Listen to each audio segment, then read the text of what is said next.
قال كي ويناي الأورنجر عقبة بن أبي معيط أي عزمت بوسمية مقالة مكة دحديدة وأمرك النبي جينا عليه الصلاة والسلام إلى هاي وصوصاري دعوة إسلامكم أي هاي مرة ثانية غريبة هاي دعوة إسلامكم غريبة هاي دويرين مركا بريقانا مقالة مكة شخص ugu sharaf badan magaalada Makka ee dadkooda ugu jecel yihiin ee la rumeeyo hadalkiisa ee amaanada lagu aamino wuxuu ahaa nabigeena Muhammad alayhi salatu wasalaam buu ahaa marka nin Qurayshiya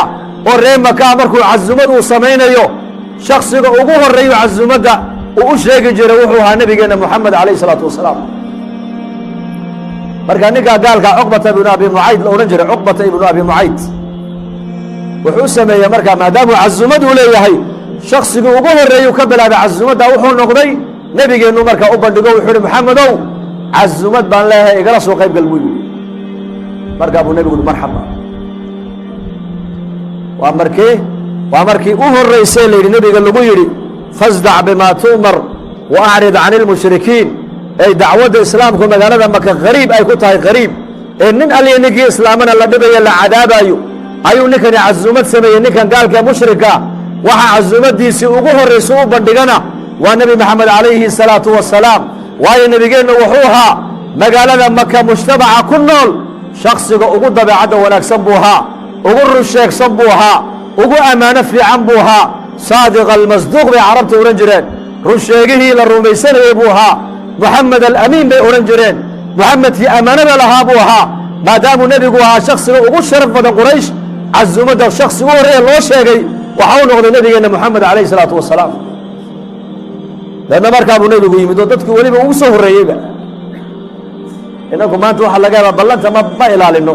ballanta ninka ilaaliyana waa muumin qofka ballanta baajiyana waa calaamatu nifaaq ba ku jirta ayatul munaafiq thalath calaamaadka qofka munaafiqa lagu garta nabigu wuxuu waa saddex markuu sheekayn been buu ku sheekeeyaa marka la amaanana amaanada u khaayima markuu ballan qaadana ballanka uu ka baxaa buu rasuulku yiri wa fi riwaayatin wa idha khasama fajara hadduu doodayana buu nabigu yiri been iyo xaq darro ku doodaa buu nabigu yiri qofkaas calaamaadkaas munaafiqiinta lagu yaqaana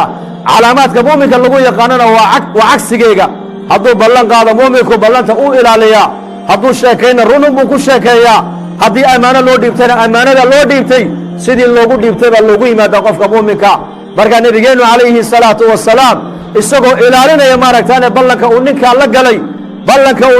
galay isagoo ilaalinaya dad hortii buu nabigu yimid meesha laga qadaynayay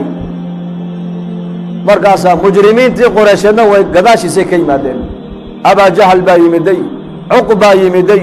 Shayba yimiday Rabiica yimiday Waliid bin Mughira yimiday gaaladii waaweyneed oo dhan baa timiday marale markay arkeen majliska nabigeena oo fadhiya alayhi salaatu wasalaam ayay ninkii gaalka ay cazumada fidiyay ku yiraahdeen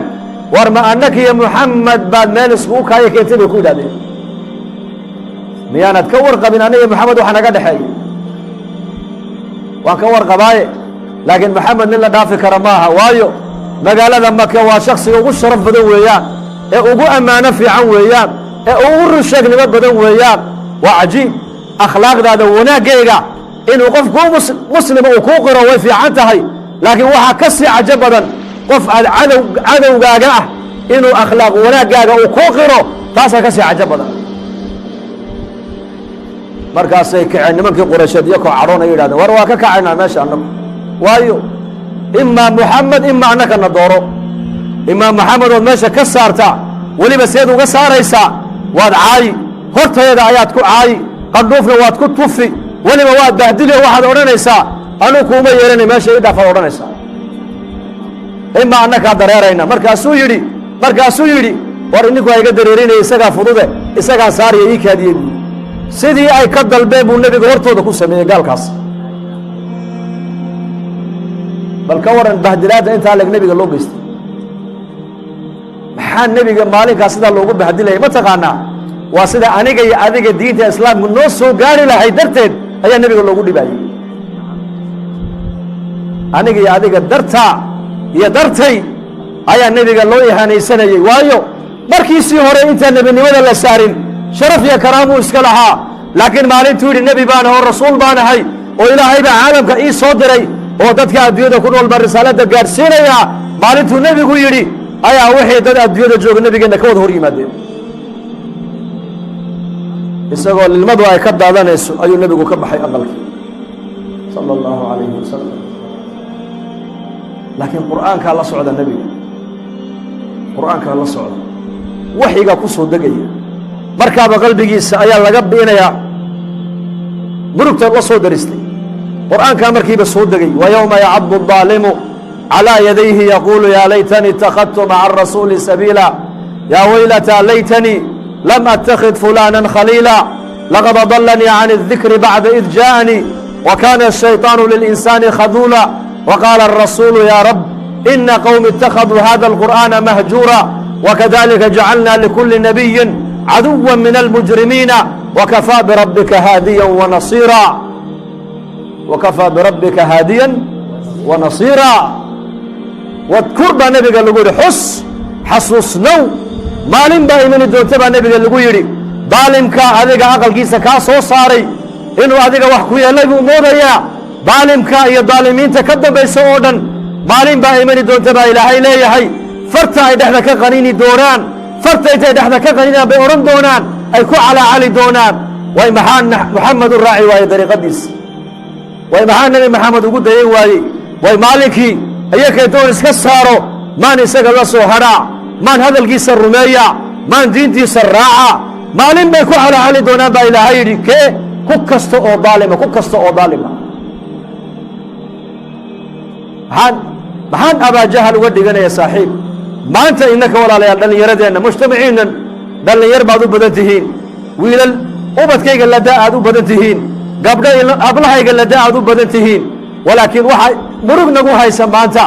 dhallinyaradeennii maanta ayay ku dayanayaan ma nebigoogii moxamed calayhi salaatu wasalaam ayay ku dayanayaan mise maqduubi calayhim waladaalliin bay ku dayanayaan ma dad ilaahay u cadhooday oo la yidhi cadho ilaahay baa ku dhacday iyo nasaaro la yidhi way baadiyoobeen oo way lumeen oo xaqii way ka waadeenoo caqligoogiiba kuma socdaan dad la yidhi miyay ku dayanayaan maanta dhallinyaradeennii ayakoo ka hadhay hadigii nebigooga calayhi salaatu wasalaam markaasaa nebiga ilaahay ku yidhi wa qaala arasuulu markaa buu nebigu yidhi yaa rabbi ina qowmi ittakhaduu hada alqur'aana mahjuura yaa rabbi ummaddaydii qoomkaygii quraysheed qur-aankaa way ka hijroodeen jeesjees bay ka yeesheen barashadiisii way ka dheeraadeen ku dhaqankiisii way ka dheeraadeen isku xukunkiisii way ka dheeraadeen aaminaaddiisii way ka dheeraadeen ku camalfalkiisii way ka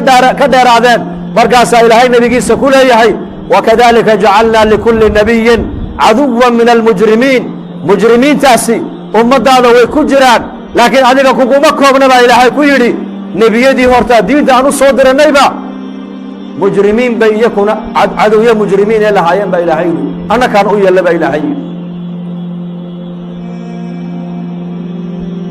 wakafaa birabbika haadiyan wa nasiira adiga miyaa ilaahay baa kugu filan baa lagu yidhi ilaahay baa ku hadaynaya dariiqa xaqa ilaahay baa kugu ridaya gargaar haddaad u baahatana ilaahay baad haysataa kuma dhibi karayaan kuma taaban karayaan wallaahu yacsibuka min annaas inay qurayshi dhib kuu geysataa ha ka filan waayo adiga ilaahay baa ku ilaalinaya baa nebiga laga yidhi yaa ilaalinaya nebigeenna ayaa ilaalinaya haddaan ilaahay amarkiisa qaadanno oo dariiqaddii nebigeenna raacna calayhi salaatu wasalaam innakan ayaana ilaalinaya markaas ilaahay baana ilaalin